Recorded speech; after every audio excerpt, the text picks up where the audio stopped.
ভারতীয় জনতা পার্টি ক্ষমতায় আসছে, এটা একদম পরিষ্কার। শুধু বনগাঁ দক্ষিণ কেন, নর্থ 24 পরগনার পুরো ক্রিমিনাল লিস্ট আমার হাতে আছে। সবগুলোর ছাপায়া স্বপন মজুমদার দায়িত্ব নিয়ে করবে।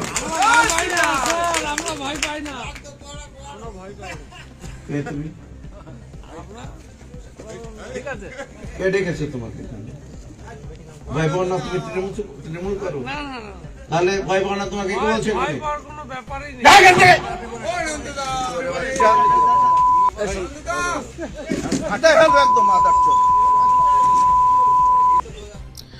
একজন রাজনৈতিক নেতা এরকম ধরনের আচরণ করা যায় না। একজন রাজনৈতিক নেতার ভাষণ হবে মার্জিত, বিনয়ী, এবং উনি একজন রাজনৈতিক নেতা বা একজন এমএলএ বলে মনে হয় না। উনি বিশেষ কোনো রাজনৈতিক দল থেকে নির্বাচিত হলেও ওনাকে মাথায় রাখতে হবে উনি সাধারণ মানুষের প্রতিনিধি।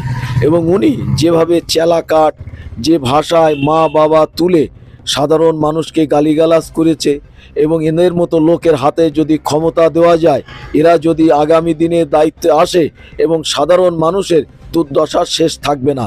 এবং উনি যে ভাষায় আক্রমণ করেছেন এবং যে ভাষায় সাধারণ মানুষকে বলেছেন, একজন রাজনৈতিক নেতা এ জাতীয় ভাষা প্রয়োগ করা উচিত না।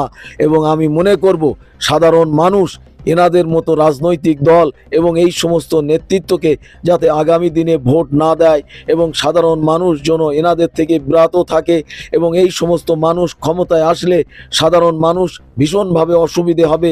এদের বিষয় সম্পদ, ব্যবসা বাণিজ্য সব লুটতরাজ হবে এবং এদেরকে আপনার হিস্সা দিতে হবে। উনি একজন বিধায়ক না, যেন মনে হচ্ছে একজন মুস্তান দলের গ্যাং লিডার। এবং ওনার যে আচার আচরণ, এবং আমরা ওনাকে একজন রাজনৈতিক নেতা বা এমএলএ হিসেবে মনে করছি উনি একজন রাজনৈতিক দলের গ্যাং লিডার।